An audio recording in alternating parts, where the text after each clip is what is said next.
Hello everyone. இன்னைக்கு so எப்படியெல்லாம் use பண்ணுறதுன்னு பார்க்கலாம். இப்போ யார்கிட்டயாவது இப்போ என்ன அதனால அப்படின்னு கேட்கணுன்னா ஸோ வாட் அப்படின்னு கேட்கலாம். இப்போ வரைக்கும் எல்லாம் நல்லா தான் போயிட்டுருக்கு அப்படின்னு சொல்கிறதுக்கு ஸோ ஃபார் ஸோ குட் அப்படின்னு சொல்லலாம்.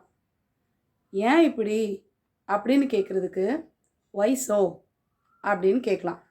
இது இப்படியா நடந்தது அப்படின்னு கேட்குறதுக்கு இஸ் தேட் ஸோ அப்படின்னு கேட்கலாம்.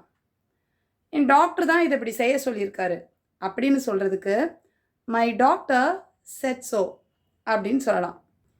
யாராவது நம்மளை பார்த்து உன்னை பார்த்ததில் ரொம்ப சந்தோஷம் அப்படின்னு சொன்னாங்கன்னா எனக்கும் சந்தோஷம்தான் அப்படின்னு சொல்கிறதுக்கு ஸோ ஆம் ஐ அப்படின்னு சொல்லலாம். ஸோ இந்த மாதிரி நியூ வேர்ட்ஸ், நியூ ஸ்ட்ரக்சர்ஸ் எல்லாம் யூஸ் பண்ணி ஃப்ளூயண்ட்டாக இங்கிலீஷ் பேசுகிறதுக்கு இங்கிலீஷ் ஃப்ளூயன்சி ட்ரைனிங்கில் நீங்கள் ஜாயின் பண்ணலாம். அதை பற்றின டீட்டெயில்ஸ்க்கு இந்த நம்பருக்கு வாட்ஸ்அப் பண்ணுங்கள்.